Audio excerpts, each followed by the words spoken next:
Esta pirámide, me imagino que ya la vimos, ¿correcto? ¿Sí? Ayer en la última clase la estábamos comentando, sí. Bueno, La vimos. entonces ya vimos que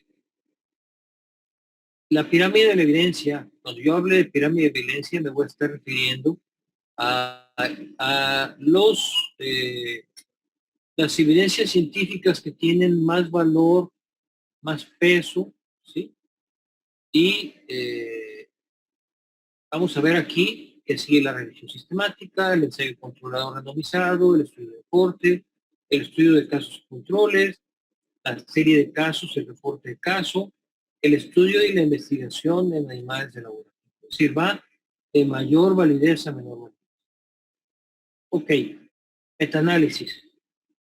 De alguna manera, eh, en esa forma de clasificar las cosas que hemos hecho los seres humanos desde que tenemos uso del raciocinio para hacer las cosas de manera metódica, ordenada, esperando mejores resultados.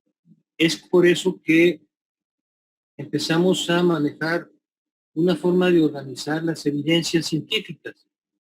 El metaanálisis examina a fondo un número de estudios válidos, es decir, ya quien publica un metaanálisis, por ejemplo, Cochrane o epistemónicos o TRIP, ya pasó por un proceso de filtrado, pero a veces no nos encontramos que hay cosas que no son válidas, ¿sí? Que se brincaron algunos pasos, ¿no? Entonces, estos combinan los resultados, ¿sí? Usando la metodología estadística aceptada como si fueran a partir de un estudio grande, es decir, por esto es metaanálisis. Finalmente, es una gran cantidad de ensayos clínicos aleatorizados, ¿sí? Que de alguna manera eh, nos dan la posibilidad de tener más certidumbre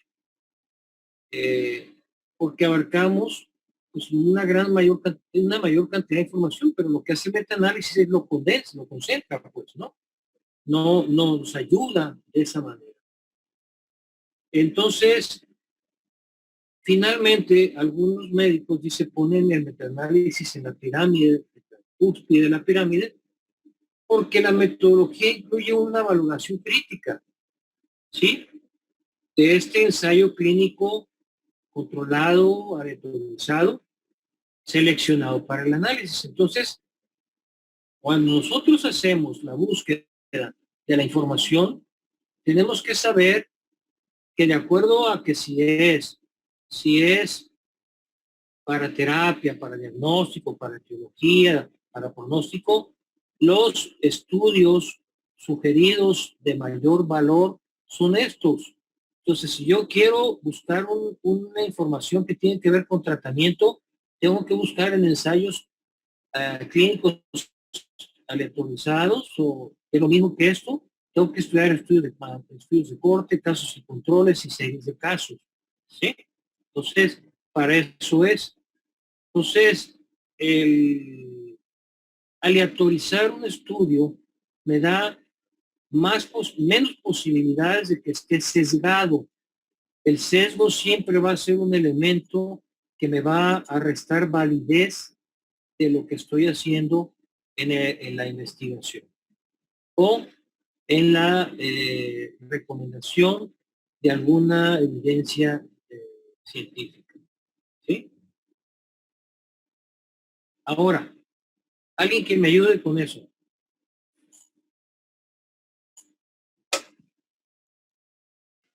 Revisiones sistemáticas. Se centran en un asunto clínico y contestan generalmente a una pregunta específica. Se realiza una investigación literaria extensa para identificar los estudios con una metodología adecuada. Se repasan los estudios y los resultados son resumidos según los criterios predeterminados de la pregunta. La biblioteca Cochrane ha hecho muchos trabajos en el área de revisiones sistemáticas. Ok, entonces, Estas revisiones están centradas, como lo dice claramente, en aspectos clínicos y contestan preguntas específicas, ¿sí? Entonces, si yo quiero realizar, es decir, si se realiza una investigación literaria muy extensa, ¿sí? Para identificar los estudios con una metodología adecuada, bueno, estas revisiones sistemáticas, su propio nombre lo dice, sistemático, ordenado, procesal, ¿sí? Entonces, estas revisiones sistemáticas lo que hacen es repasar estudios o resultados que ya han sido resumidos, ¿sí?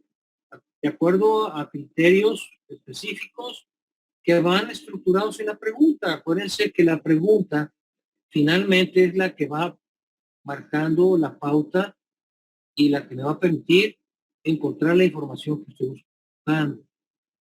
La biblioteca Cochrane, Archie Cochrane, fue un médico inglés, si no me falla la memoria, que se dedicó a viajar por todo el mundo para recopilar todas las experiencias, todos los estudios y meterlos en una biblioteca que ahora pues es una base de datos. Y es una base de datos gratuita. ¿Por qué lo hizo así Archie Cochrane?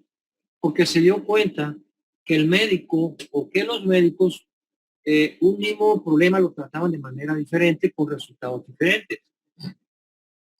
Generalmente la información de esta plataforma Cochrane es gratuita, aunque puede haber algunos estudios que les pida algún costo, ¿no? Entonces, las revisiones sistemáticas son también de alto valor. Ahora, ¿qué son los ensayos clínicos o los ensayos controlados, aleatorizados, randomizados? Alguien que me lo lea, por favor. Ensayos controlados randomizados. Son los proyectos cuidadosamente previstos que estudian el efecto de una terapia en pacientes verdaderos. Incluyen las metodologías de randomización al azar que permiten la comparación entre los grupos de casos y controles. Ok. Vamos a ver que utilizar una metodología que incluye el azar, como es estos ensayos controlados randomizados, ¿sí? Que son aleatorizados. Aleatorizado quiere decir azar. Nos dan más seguridad de no tener sesgos que alteren el resultado de la investigación, ¿sí? Por ejemplo, si yo quiero estudiar una terapéutica para el coronavirus, tengo que hacer un ensayo controlado randomizado. Ese es el estudio, los estudios que están utilizando mayormente los científicos ahorita. Y si nos vamos a este cuadro, ahí está, terapia para tratamiento. Estamos buscando que el mejor tipo de estudio sugerido es el ensayo controlado randomizado, como las cortes, casos y controles y series de casos. Entonces, casos y controles, ¿sí? Nos permiten hacer una comparación entre dos grupos. El grupo que va a ser sujeto a una intervención y el grupo de control, ¿sí? Eso lo vamos a ir viendo más despacio posteriormente.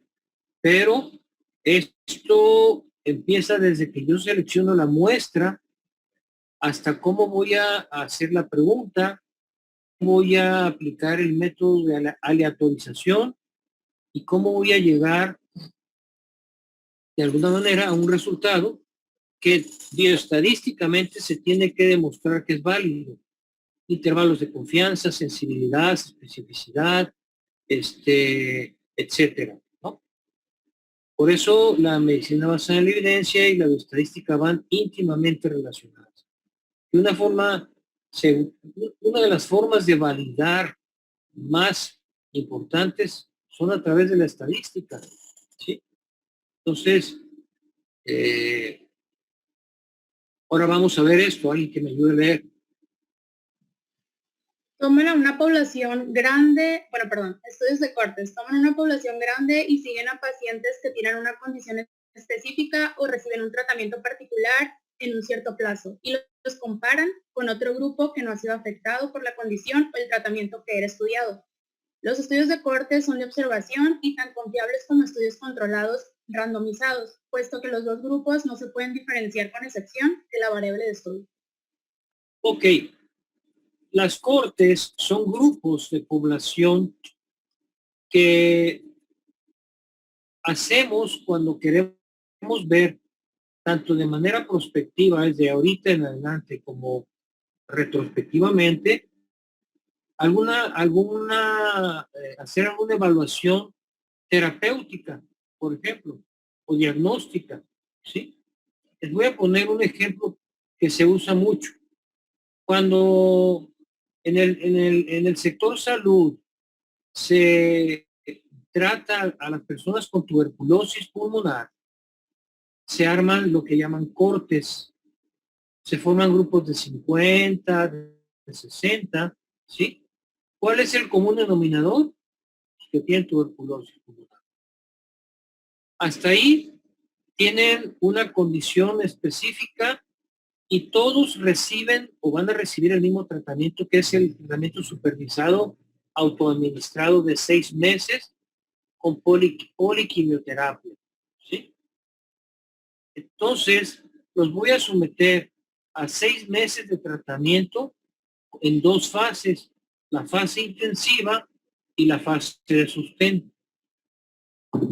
Cuando yo termino el tratamiento o el manejo, entonces hay 2 cosas. Yo puedo ir viendo conforme va marchando la corte, la evolución de la corte, cómo va evolucionando, si la gente se está tomando el tratamiento en los tiempos necesarios, si abandonó el tratamiento, si se fue a vivir a otro estado porque no tenía trabajo, o si se murió.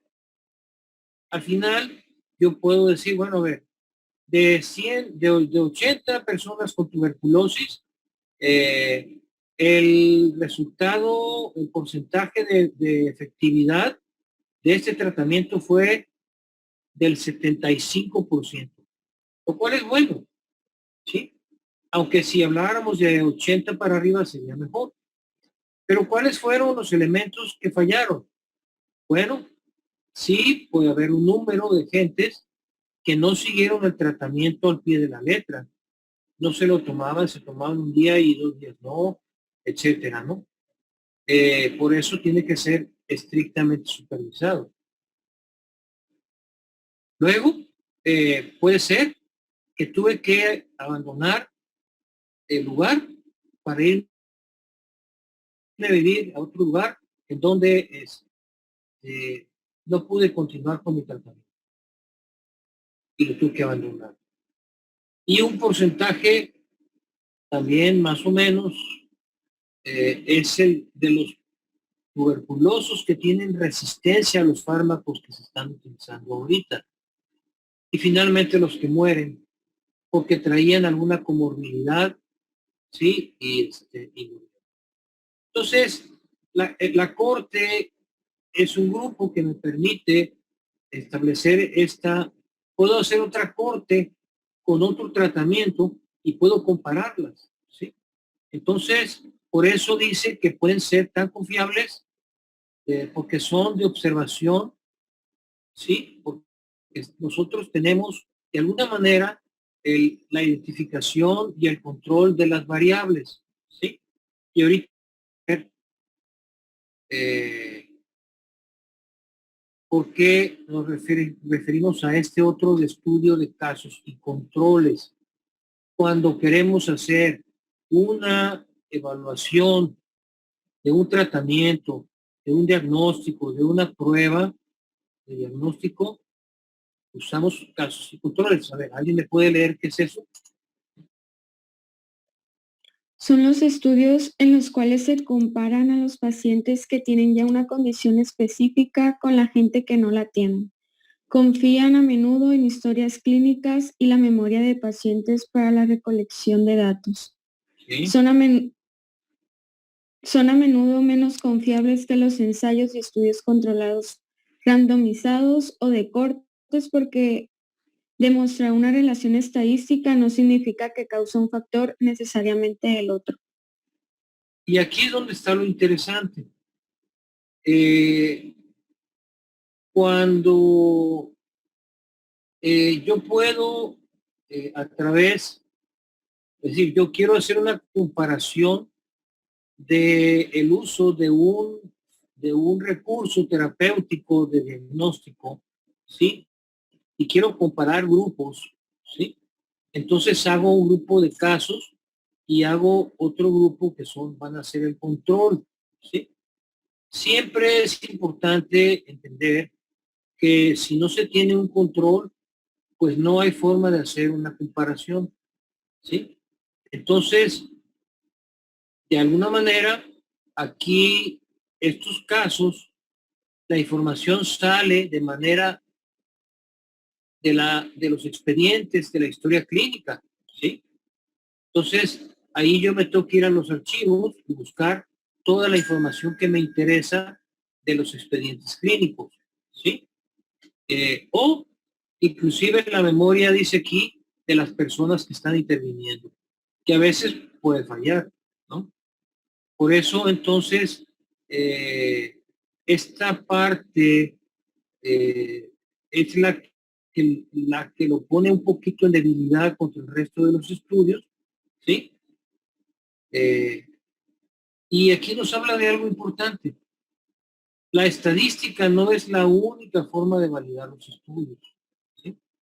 Entonces, aunque es muy importante, ¿sí? Aquí no es posible o no es tan factible relacionar la causa con un factor, ¿sí? Entonces, es la condición de este estudio de casos y control. Ahora vamos a ver este. Series de casos, informes de un caso. Consisten en colecciones de informes sobre el tratamiento de pacientes individuales o un informe sobre un solo paciente. Porque son informes de casos y no utilizan a ningún grupo de control con quien comparar resultados, no tienen ninguna validez estadística. Es lo que les estaba comentando ahorita. Entonces, sí, yo puedo tener un caso y puedo reportar un caso de un problema de salud en donde lo diagnostiqué, donde lo, ¿cómo se dice?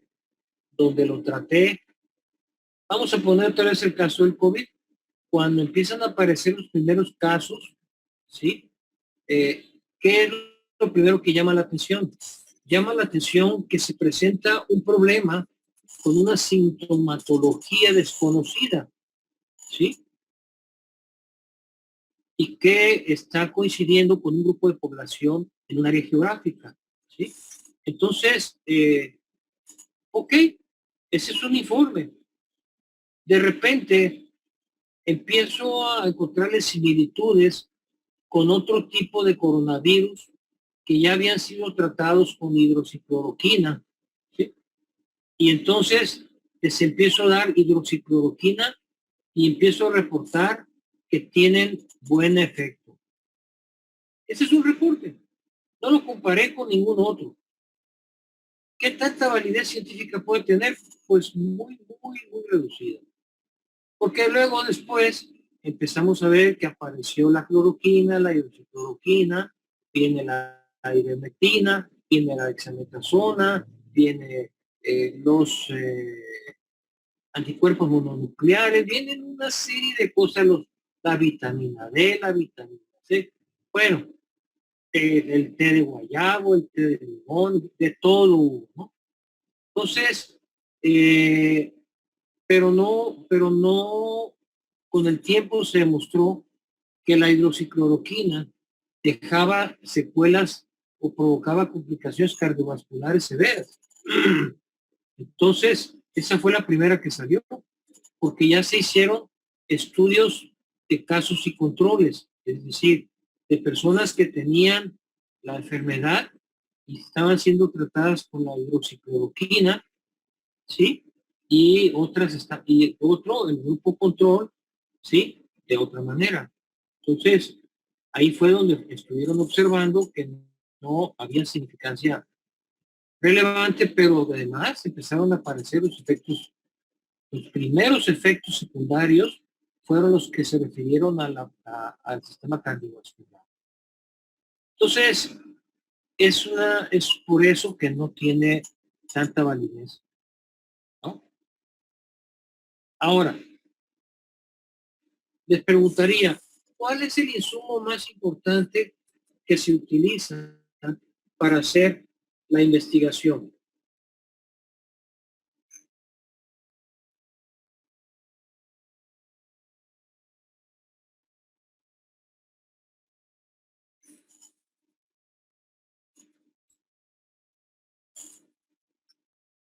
¿Cómo hacen la investigación? ¿Cuál es el insumo o el recurso que utilizan más básico? No sé, al internet. ¿A qué? No sé si se refiere a algo como el internet. Libros, O artículos, la información que ya está. Ujú. Evidencias. bases de datos. Más o menos, más o menos. Es más básico.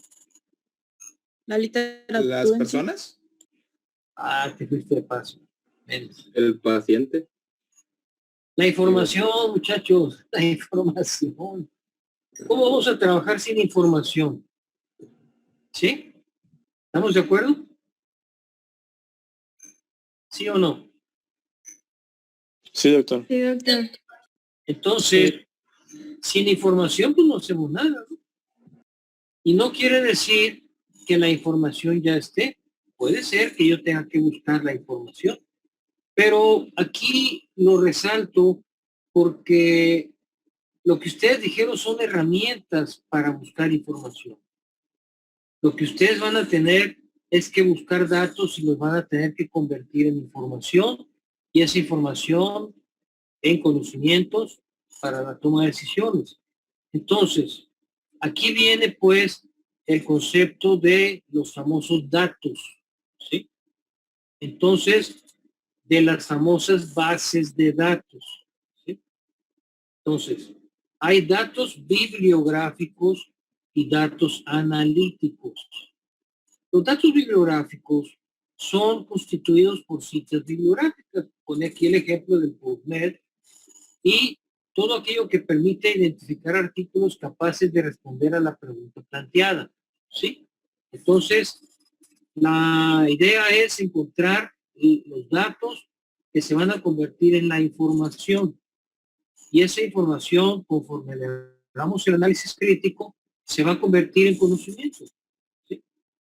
Entonces, estos son los datos bibliográficos. Ahora, ¿cuáles son los datos analíticos?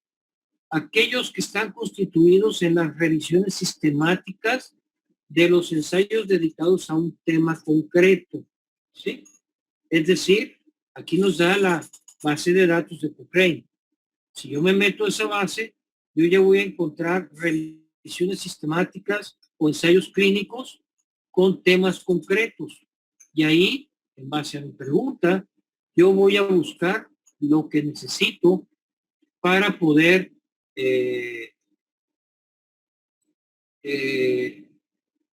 responder una duda planteada como una pregunta y tomar la mejor decisión, ¿sí? Si ven, es una secuencia muy simple, ¿no? Pero este insumo es fundamental, es como si estuvieran construyendo una casa. Si la casa no tiene un buen cimiento, se va a caer, ¿sí? Entonces, el cimiento más importante para una buena investigación es primero la información de calidad.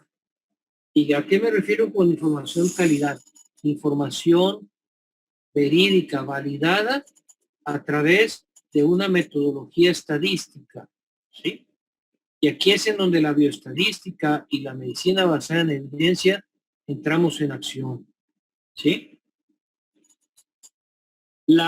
Por eso la evidencia más baja es mi experiencia. No es que no valga, pero no contra qué la comparé, de qué manera la estructuré, pues no no tiene, ¿no? Ahora vamos a ver. La evaluación se basa en 3 preguntas. Vamos a revisar esto. ¿Quién me quiere ayudar?